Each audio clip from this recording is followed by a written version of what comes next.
दोस्तों नमस्ते, मैं सुशील कुलकर्णी। आप देख रहे हैं एनालाइजर न्यूज हिंदी। भाजपा की बी टीम, भाजपा की बी टीम, यह शब्द हमने बार बार सुना है। जब भी चुनाव आते हैं या चुनाव नजदीक होते हैं तो ऐसे बी टीम वाले फार्मूले बहुत ही हमने सुने हैं। पहले जब चुनाव आए थे तो प्रकाश अंबेडकर ने एक वंचित बहुजन आघाड़ी निकाली थी, तो उसको भी भारतीय जनता पार्टी की बी टीम कहा जाने लगा था। उसके बाद AIMIM नाम की पार्टी महाराष्ट्र में इंटर होके अपना जलवा दिखा रही थी, तब उसको भी भारतीय जनता पार्टी की बी टीम कहलाने लगे। उसके बाद अब आ रही है तेलंगाना की भारत राष्ट्र समिति पार्टी, उसको भी भारतीय जनता पार्टी की बी टीम कहा जा रहा है। न जाने कितने B team Bharatiya Janata party अपने में समाये हुए हैं, पता ही नहीं चलता। कांग्रेस, राष्ट्रवादी कांग्रेस को छोड़कर जो भी कोई पार्टी नए सिरे से प्रयत्न करती है उसको शायद भारतीय जनता पार्टी की बी टीम ही कहा जाता है। कल परसों तक आम आदमी पार्टी को भी भारतीय जनता पार्टी की बी टीम कहा जाने लगा था। आम आदमी पार्टी गुजरात में चुनाव लड़ रही थी तो कहा गया कि आम आदमी पार्टी भारतीय जनता पार्टी की बी टीम है। फिर उसने गोवा में चुनाव लड़ने का निर्णय लिया तो कहने लगे कि यह भी भारतीय जनता पार्टी की बी टीम है। अरे कम से कम एक ही जगह पर इतनी टीमें मत रखा करो यार। मतलब बी टीम में वंचित बहुजन आघाड़ी, बी टीम में BRS, बी टीम में AIMIM, बी टीम में आम आदमी पार्टी। जब भी कोई नई पार्टी काम करने बाहर निकलती है तो वो भारतीय जनता पार्टी की बी टीम होती है। और ये बी टीम वाला फॉर्मूला निकलता है राष्ट्रवादी कांग्रेस पार्टी से, नेशनलिस्ट कांग्रेस पार्टी से। जितेंद्र आव्हाड जैसे लोग, जयंत पाटिल जैसे लोग, शरद पवार जैसे लोग, मैं अभी शरद पवार का नाम तीसरी जगह पर ले रहा हूं क्योंकि उनके स्थान का प्रभाव अब इतना कम हो गया है कि ना अब वो किंग रहे, ना अब वो किंग मेकर रहे। अब वो देवेंद्र फडणवीस जैसे कहा था ना अपने इंटरव्यू में, दूरदर्शन के सह्याद्री इंटरव्यू पर कह दिया था उन्होंने कि ना शरद पवार अब किंग मेकर नहीं रहे हैं, किंग ब्रेकर बन गए हैं। जब भी कोई किंग बनने की कोशिश करता है तो उसे ब्रेक कर देते हैं। सही है ना। अजीत पवार किंग बनने की कोशिश कर रहे थे, रोक लगा दी। जयंत पाटिल किंग बनने की कोशिश कर रहे थे, रोक लगा दी। चाहे पार्टी का हो, चाहे पार्टी के अंदर का हो, बाहर का हो, शरद पवार उसे रोक लगा देते हैं। इसलिए किंग ब्रेकर कहा जाता है उनको, किंग स्पीड ब्रेकर, ऐसा कहना जरा उचित होगा। अब ये लोग जब भी बी टीम का आलाप लगा रहे थे तब कभी कभी ऐसे लगता है कि जो बात मन में होती है वही बात लोग मुंह से निकाल देते हैं। हो जाता है ना, जो मन में होता है वही मुंह से आ जाता है फटाक करके, रुकते नहीं है। अंदर वाली बात ऐसे बार बार बाहर आ जाती है। सबको बी टीम कहने वाले शरद पवार अब साबित कर रहे हैं कि बी टीम असल में तो उनकी पार्टी में थी। वही थे भारतीय जनता पार्टी की बी टीम, वही भारतीय जनता पार्टी के लिए काम कर रहे थे।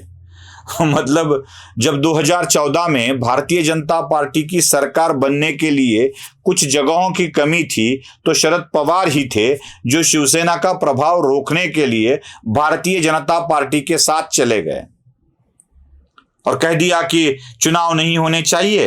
अब चुनाव लेने की या करवाने की स्थिति में महाराष्ट्र की जनता नहीं है, वो इतनी हालात में भी कोई पार्टी नहीं है, इसलिए हमें चुनाव नहीं चाहिए। इसलिए हम इस सरकार को स्थिर करने के लिए बाहर से समर्थन दे देते हैं। दे दिया शरद पवार ने समर्थन। फिर शरद पवार गए उद्धव ठाकरे के साथ। अब जो चीज हमें समझ में आती है, सामान्य शिव सैनिक को समझती है, आपको समझ में आती है, शरद पवार तो भली भांति जानते हैं, लेकिन समझ में नहीं आती है जिसकी वाट लग गई उसको, मतलब उद्धव ठाकरे को। अब क्या करें? वो तो बैठे हैं अपने सलाहकार को साथ लिए और उनके ही इशारों पर चलते चलते वही सलाहकार जो WHO के साथ उद्धव ठाकरे की तुलना कर WHO से भी बड़ा ज्ञान उद्धव ठाकरे को है, ये बताते फिरते हैं। अब इस बी टीम ने किया क्या देखिए, 2.5 साल के लिए उद्धव ठाकरे को तो मुख्यमंत्री बना ही दिया। मतलब सबको लगता है कि देखो कैसे बी टीम, कैसे बी टीम, कैसे बी टीम। असल में शरद पवार ने भारतीय जनता पार्टी की बड़ी मदद की है। 2.5 साल में उद्धव ठाकरे को सीएम बनाने के बाद जिस तरह से उद्धव ठाकरे का वर्तन रहा है, उसके कारण उद्धव ठाकरे के अपने सहकारी उनसे नाराज हुए। शरद पवार ये भली भांति जानते थे कि उद्धव जब भी सत्ता में आएंगे या किसी सरकारी लाभ के पद पर आएंगे, अधिकार के पद पर आएंगे, तो उद्धव ठाकरे अपने मूलतः स्वभाव के साथ ही काम करेंगे। उनके लोग नाराज हो गए। धीरे धीरे धीरे ये नाराजगी बढ़ती गई और यही नाराजगी महाराष्ट्र से निकलकर सूरत के वाया पहुंच गई सीधा गुवाहाटी तक। और गुवाहाटी से जब ये नाराजगी वापस आई तो उद्धव ठाकरे अपना पद खो चुके थे। बस पद खो चुके थे नहीं, अपनी पार्टी खो चुके थे, अपना रुतबा खो चुके थे, अपना विश्वास खो चुके थे, सब कुछ खो चुके थे। सारे जुड़ गए भारतीय जनता पार्टी के साथ। इसी एक बी टीम के निर्णय के कारण उद्धव ठाकरे अपना वजूद तक खो दे रहे हैं और उद्धव ठाकरे या उनकी पार्टी को खत्म करने की साजिश ही कहता हूं मैं, क्योंकि राजनीति में ऐसी साजिशें होती रहती है, की जानी चाहिए। वही साजिश कर रहे थे, वही साजिश कर रहे थे। और शरद पवार, भारतीय जनता पार्टी को इससे सबसे ज्यादा लाभ हुआ है, सबसे ज्यादा लाभ हुआ है, क्योंकि उद्धव की सत्ता चली गई, भारतीय जनता पार्टी के हाथ में सत्ता की डोर आ गई, भारतीय जनता पार्टी सत्ता में आ गई। और जैसे ही ये लाभ भारतीय जनता पार्टी को हुआ तो भारतीय जनता पार्टी की बी टीम और उसके भले के लिए काम करने लगी। और वो काम था एकनाथ शिंदे को भी बैलेंस रखने के लिए भारतीय जनता पार्टी को और अधिक ताकत दी जाए। और वो ताकत आई भी कहां से? एनसीपी से। अजीत पवार आए, छगन भुजबल आए। मैं अजीत पवार, छगन भुजबल, धनंजय मुंडे, इनकी ज्यादा परवाह नहीं करता हूं। मुझे आश्चर्य इस बात का है, दिलीप वळसे वहां से निकले, प्रफुल्ल पटेल वहां से निकले। दिलीप वळसे और प्रफुल्ल पटेल का निकलना समझ लीजिए कि क्या बी टीम काम कर रही है। मतलब शरद पवार और उनके चेले दुनिया को भटकाते रहे।